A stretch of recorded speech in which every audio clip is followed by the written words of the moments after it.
que vous voyez ñi ngi nii ci en direct bi Yeumbeul TV pour digtal leen caravane festival Yaye Fatou 2022 bi fii ci Yeumbeul Sud mu nekk un festival culturel que festival boo xamante ne culture rek la culture kese la fii ci Yeumbeul Sud avec les organisateurs yi nga xamante ne mooy Samba Arlo avec l'adjoint troisième adjoint au maire muy Massamba Niang mu nekk benn festival un festival international nekk festival bu rëy fii ci Yeumbeul Sud mu nekk festival bu rëy fii ci Yeumbeul Sud xam naa du ñàkk fee si kanam dinañ leen dëgtal quelques réactions des organisateurs de ce festival.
gisee nii ba tey caravane bay sooge ak ci point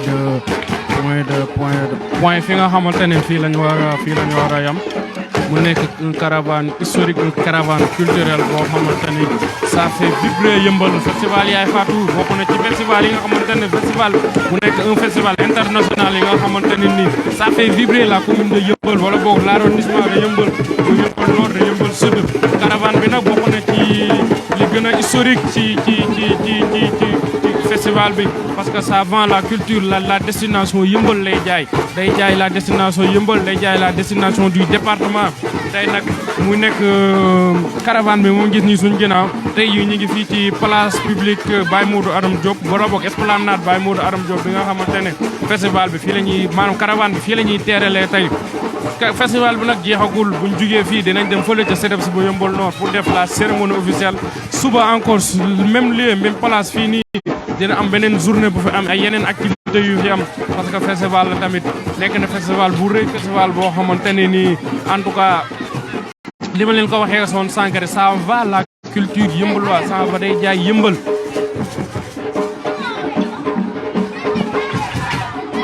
mu nekk festival boo xamante ne tamit muy autorité yëpp war nañ cee jàpp autorité coutumière, autorité religieuse, autorité culturelle ñoom ñëpp war nañ cee jàpp pour promouvoir festival bi pour jàppale ñi nga xamante ni ñoo mooy les organisateurs de ce festival ba festival bi am beneen dayo boo xamante ne bi pas du yem yëmbal rek parce que festival mën na couvrir département bi yëpp tout le département de Kër Massar parce que mën naa wax ne festival bi yematul yëmbal parce que bu ñu xoolee première journée bi ñi ko amee woon fële ca Kër Leyti mooy Kër Massar à côté de Kër Massar sud sax laay wax parce que fa la amee woon tey ñi ngi fii ci yëmbal sud si kanam tuuti à 20h 21h ñi ngi jëm fële ca yëmbal nord suba encore ñu ñëwaat fii ci yëmbal sud pour terminer en beauté tamit loolu ndam gënu ko rëy pour l'arrondissement de yëmbal ndam gënu ko rëy pour le département de Kër Massar donc foog autorités yi jàpp si muy les maires muy la préfecture ñëpp jàpp si pour promouvoir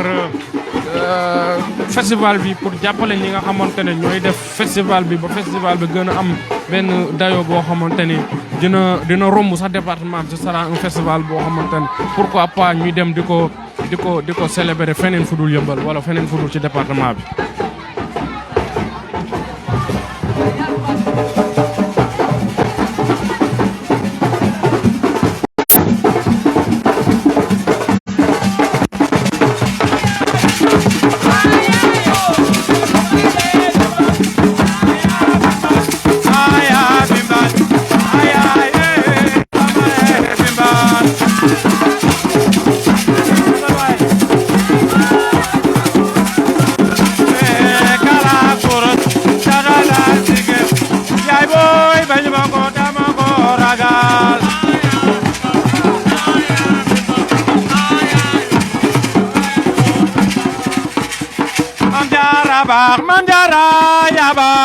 Mam Jara ba buso bale ya ba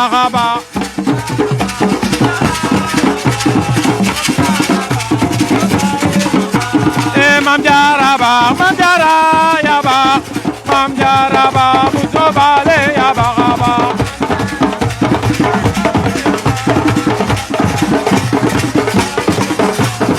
Mam Jara ya ba Mam Jara ba buso bale ya ba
waaw yéen a ngi ko gis noonu tout est culturel dans ce festival tout est culturel waaw.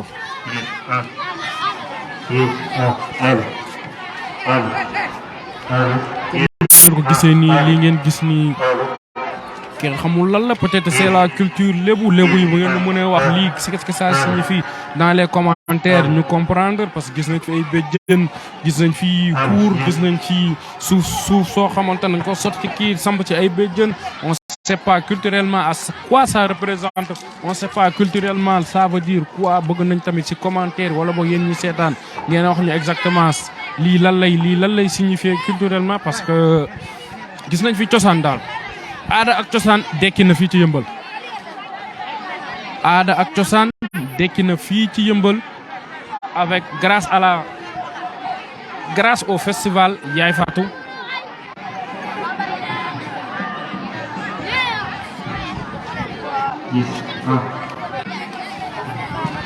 Gis ngeen xale Yeumbeul yaa ngi nii, man ko xale Yeumbeul yaa ngi nii ci cosaan dekkil nañ cosaan de. Gis naa fi lébu yi, gis naa fi ay tukulóor, gis naa fi séeréer, gis naa ci bambara, gis naa fi joolaa yi, xeet yëpp a ngi fi, culture bépp a ngi fi ak seeni leket. Xale lan moo nekk ci leket yi? Fii gis nañ fi toutes les cultures sont représentées, toutes les ethnies sénégalaises sont représentées fii, comme li ngeen ko waxee léegi nii. Waaw, comme ni ko Tata Siga waxee léegi, ça c'est le club de lecture du Ridis, le rassemblement des élèves étudiants de Yeumbeul Sud. ñoom ñoo nekk nii, xale Ridis yaa ngi nii, xale yi sañse nañ macha allah. Façon cosaan bu ne ñëw na fi, gis nañ fi xale yi joolaa. Ay waay waa Ridis sañse ngeen de, kan moo leen defali? Xanaa Tata Siga moo fi jaar. Waaw, comme ni ngeen ko gisee nii, gis nañ fi tukulóor yi, gis nañ fi séeréer yi, gis nañ fi joolaa yi, gis nañ fi bambara yi, gis nañ fi saraxule yi, gis nañ fi kii. Xanaa mooy tukulóor bi? Yow xanaa yaay tukulóor bi? Ah, li nga sañ sa lan la? non non nga simple rek. Da koo simple rek. Lii ban xeet la lii? Joolaa nga wala séeréer wala? lii pël la. Pël la. waaw pël nga yow sa jëm bopp. waaw an ko pulaar. An ko pulaar. waaw. Xale bi nee na moom kanko ko pulaar. Xale bi nee na kanko ko pulaar. Ni nga gisee xale yaa ngi ni, xale yi sañse nañ de. Tey festival Yaye Fatou, tey sambaloo kenn du moom.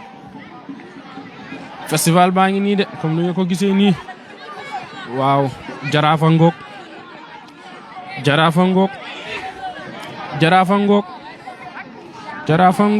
comme ni nga ko gisee nii.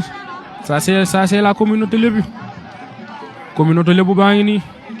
La communauté bien représentée. Waa Tëngéej war ngeen kontaan, waa Bargny war ngeen kontaan, waa Sébi war ngeen kontaan. La communauté lébu est bien représentée aujourd'hui ici. Te dinañ wax ne tamit Yeumbeul fait partie de la communauté lébu.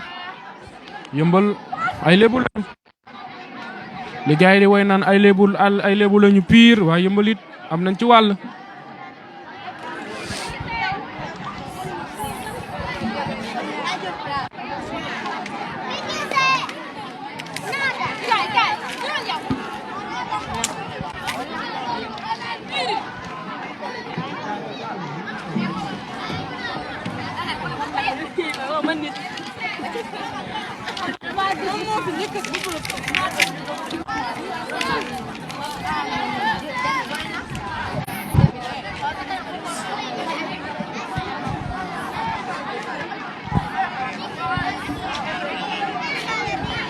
waaw, comme ni nga ko gisee tey jii ñu ngi fii tey ci esplanade bu Baye Modou Aram Diop mi nga ne xamante ne festival Yaye Fatou bi seen caravane bi tey ñoom fii lañ ñëw teeral see ñu nag am na activité bu ñu fi naree parce que lii ku ko gis xam ne lii aada la ak cosaan. Tey jii festival bi dekkil nañ aada ak cosaan fii ci Yeumbeul Sud.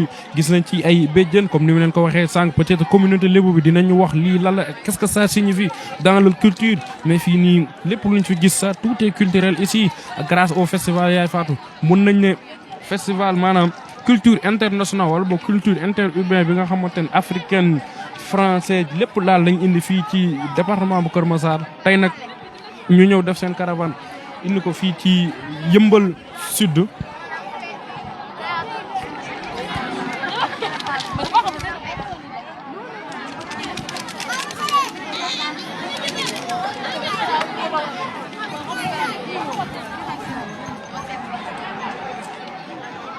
Voilà. Comme ni nga ko gisee nii ba léegi jaraaf ngeen gis muy def ay yëfam noonu. Comme sànq naa maa leen doon wax ne c'est un festival international, mais bu ngeen gisee nii communauté bi fi nekk y a des Françaises, y a des Suisses, y a des Maliens, y a des Togolais, des Gambiens, des Burkinabés, maanaam toute la communauté africaine wala boog toute la communauté internationale est bien représentée ici xam naa dañ ciy jël benn participante. Vous êtes? Je m'appelle Mariam Hamani, je viens du Niger, je suis nigérienne. Vous êtes nigérienne? Oui. Quelle appréciation faites-vous par rapport à ce festival? Je veux dire que c'est très formidable. À travers ça, j'ai découvert votre pays, le Sénégal, qui est un pays magnifique. Les gens sont accueillants. J'ai apprécié vraiment leur culture et tout ça. C'est votre première visite au Sénégal? Oui, c'est ma première fois que je viens au Sénégal. Quel regard portez-vous sur le pays, dans l'ensemble, surtout sur la gastronomie sénégalaise? Vous aimez le tchèp? Oui, j'aime le tchèp bien. Vous en avez mangé aujourd'hui? Oui, j'ai mangé aujourd'hui. J'ai mangé du dégué. Je ne sais pas prononcer les autres même que j'ai mangé. Vraiment, c'est formidable. C'est très doux leur manger. C'est très doux. Merci beaucoup, madame. Merci. Voilà, comme nous disons, elle est nigérienne. Nous avons participé au festival de Fatou. Nous avons quelques interventions. Qu'il faut que nous notre présentation. Mbay Ar dëkk Yeumbeul di dund Danemark. yaa ban regard ngay porté ci festival Yaye Fatou bi nga xamante ne ren mooy 4e édition am ban appréciation nga am ci festival bi. waaw appréciation mo si am mooy chaque année saa yu amee ñu ngi ci gis développement ñu ngi ci gis yokkute te objectif bi am na solo te Samba Ar ñoom waa Kocc dégg li ma leen di ñaanal mooy lii ñuy def nii nañ koy bu mu yam fii nay continuer parce que lii dafa rafet parce que ñu ngi gis suñu culture ñu ngi gis joolaa bi ñu ngi gis séeréer bi ñu ngi gis lébu bi ñu ngi gis Sénégal daal te moom lii lañ namoon ñoom festival bi te mu ngi réussir te jàll nañ si ay atelier de danse am na ay yeneen pàcc ak ay yeneen pàcc yoo xamante ne jàll na mais defe naa tamit li di ñëw nii mooy dàq incha allah. ban message ngay lancer autorités yi nga xam ne ñu ngi Yeumbeul wala moom ñu ngi ci département bi par rapport ak festival te gis nañ ne festival bi benn côté dafa ñàkk jàppale. waaw xam nga lu am solo nga wax parce que ñun ay doomu Yeumbeul lañ te dañuy représenter Yeumbeul nekkul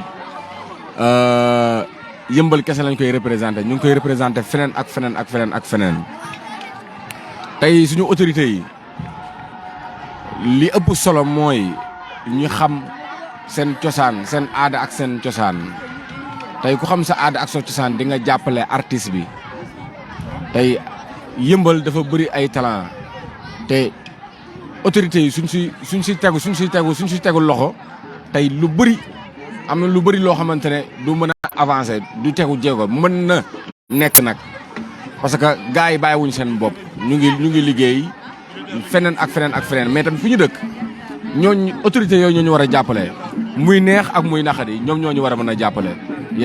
jaajëf frère. waaw comme ni nga ko déggee wax na lu am solo muy que ne autorités étatiques yi autorités coutumières autorités religieuses autorités politiques yi nga xamante ne ñu ngi fii ci commune bi wala boog ci arrondissement bi wala boog ci département bi war nañoo jàppale lii nga xamante ne ñooy festival Yaye Fatou bi pour mu gën a avancer xam naa du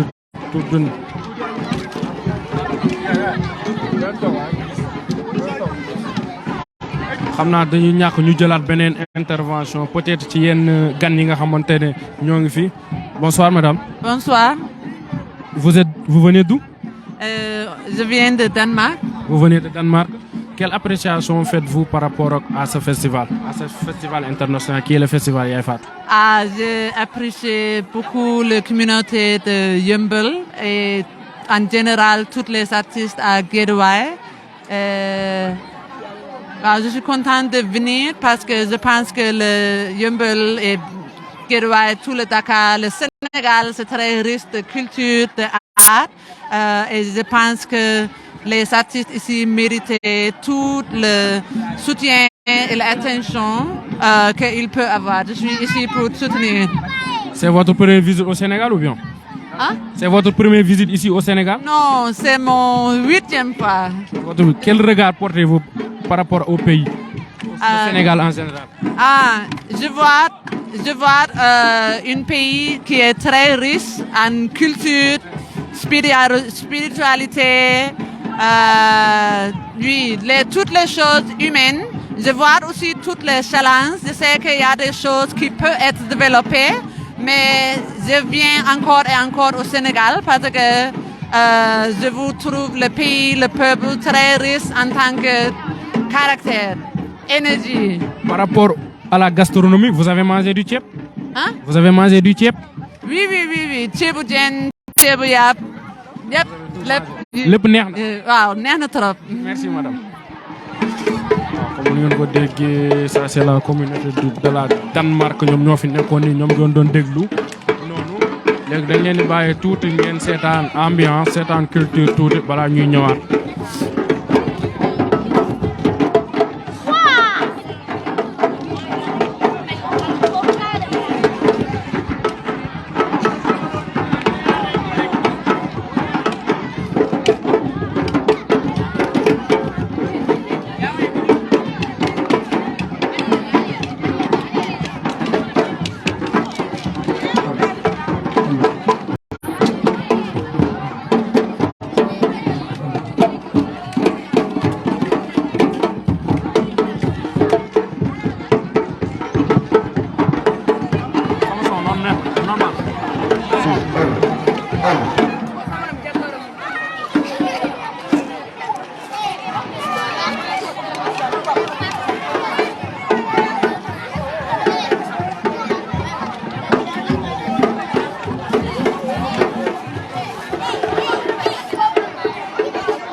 waaw comme ni nga ko gisee ba léegi ñu ngi ci festival Yaye Fatou bi 4e édition yéen a ngi fii ci Yeumbeul Sud pour caravane bi nga xamante ni départ nañ fële ca centre maison communautaire bu Rock-Bis bu Yeumbeul Sud ñëw jeexalee fii nga xamante ne mooy esplanade Baye Modou Arab Diop.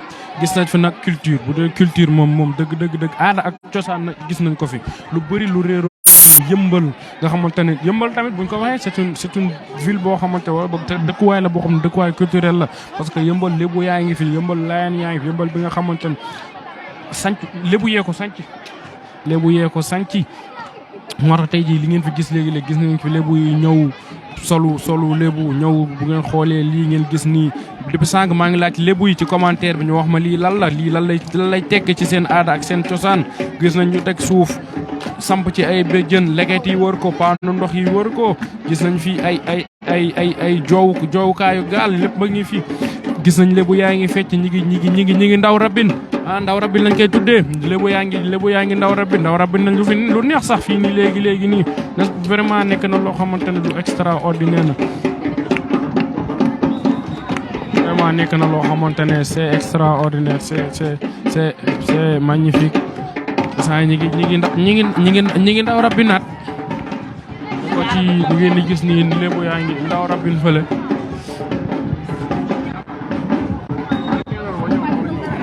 di nga ndor woo ñëw na wala ñëw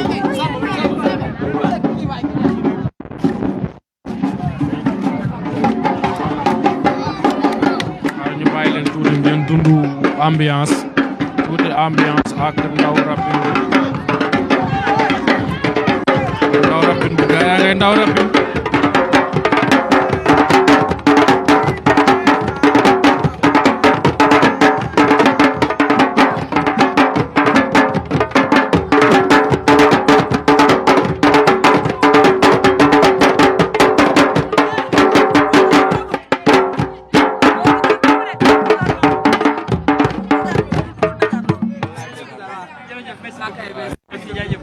ñu dem fa la balaa mu gën a guddee. waaw comme ni nga ko gisee du ñàkk ñu jël réaction quelques ñi nga xamante ne ñoo ngi fi tey sànq gis nañ déglu ngeen réaction communauté internationale bi gis nañ fi nigérienne gis nañ fi ay danoise gis nañ fi ay sénégalais gis nañ fi ay burkinabé gis nañ fi façon communauté bu ne communauté lébu bi nag ngeen gisoon léegi nii ñuy def seen prestation fii ci esplanade Baye Modou Arab Diop bu Yeumbeul Sud si kanam tuuti nag dañuy dem fële ca Yeumbeul Nord muy CEDEPS bu Yeumbeul Nord bi pour les besoins de la cérémonie officielle ñu terminer foofu en beauté journée tey bi en attendant ñu couronner le tout demain fii sur la même place fii di place publique ba esplanade Baye Modou Arab Diop pour ñu mën a def tey ji am na beneen spectacle bu fi am suba pour tëj festival bi samedi suba le 17 parce que y aura du slam, de la conte, de la musique, de la danse et tout ça. xam naa du ñàkk ñu jël réaction quelques gens yi nga xamante ne ñu ngi fi.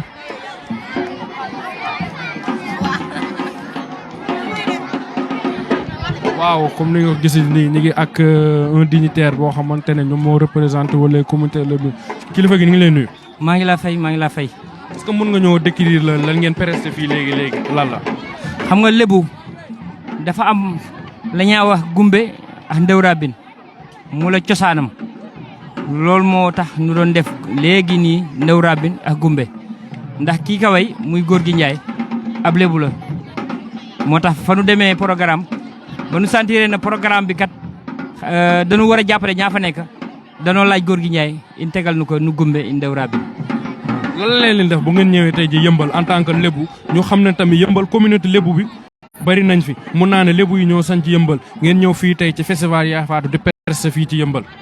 festival Yaye Fatou c'est pas la première fois nu ñëw fi te dañu ko seexa ay gor ka si mel ni Cheikh Sila ka si mel ni Massamba Lo kon ñun tey ba nu ñëwee fii fekk fi ay lébu ña sànc ka nu nekk ay lébu loo fierté la si nun kon danoo wane li xamante ne nii rek moo la cosaanu lébu te ni nu ko bëggee woon sax mooy que ne ba mbooloo mépp ñëwoon mu gën a ne waaye dañu jóge si festivalu Caada Jalaaw ñeneen ñi xaw a feebar ñeneen ñi xaw a sonn ñeneen ñi xaw a am ngàntam moo tax waaye kon nun noo la ñëw àndax nuy géwél àndax nuy waykat àndax nu lépp ba nu ñëwee fii dina wàcce ba zéro. ban message ngay lancer autorités yi nga xamante ne ñoo nekk fii ci Yeumbeul wala boog fii ci Kër Massar pour gis nañu festival bi dafa manqué jàppale. jàppale bi ci waroon yëpp dama laa dagga foo moom du ma xaar sax u yeggali autorités yi nekk fi xam lan la ma laa wax lenn rek la ma ñaa wax mooy nañu jàppale acteurs culturels yi nekk fii ñi nga xamante ne nii tey jii ñu ngi dund aar lay artiste nañu jàppale ndax jàppale bi ndax des du fii rek fépp la ndax ba bëggee andi la mat 150 personnes u bëgg di ñu jox añ réer ndekki pendant 5 jours wala 3 jours pendant une semaine ña nekk fi loolu budget la ba fekkente ne nag maire bi ñoom amuñu benn somme ba ñu ñuy jàppale dafa métti waxuma yëkkati benn 200 000 wala 300 000 joxe budget bi dañ ko wate nañu génne li xam ne acteurs culturels yi ñoo ko moom ña jox ña ko ndax loolu mooy seen ak seen yelleef ñaanu ña puxatiw ña mais ala la ña moom kon nañu ña ko jox beneen bi si topp mooy lii nii du woon yoon sax autorités yi la toog ñey kër day ñu waroon a jàppale àndax ñoom pendant une semaine pendant 3 jours ba festival bi jeex loolu mooy yoon ndax lii nii dafa bokk si maire bi ndax li tax ma ne dafa bokk si maire bi mooy que ne tey ba ñu jàppale woon amaana du ñu yéeg sa fii di ñar dafa fekk ñu dépassé fii sax la ñaa wax waaw loolu nag moom mooy li ma gën a metti man. jërëjëf ñu ngi lay sant di la gërëm. maa ngi laa wax jërëboot ñu joxe rendez-vous si kanam. waaw incha allah sa fële si sa def sa ba. waaw kay si kanam. ok jërëjëf waaw kay. waaw comme ni ngeen ko gisee nii lii moo nekkoon caravane tey bi bu festival Yaye Fatou bi nga xamante ne suba ba léegi ngi def seen activité ñëw waru terminer en beauté journée bi wala boog caravane bi ñu ñëw terminer ko fii ci esplanade publique Baye Modou Arab Diop dañ leen di jox rendez-vous ci kanam tuuti ci beneen spectacle slam musique danse fële ca Yeumbeul Nord ci CDEPS ba les gars ci kanam.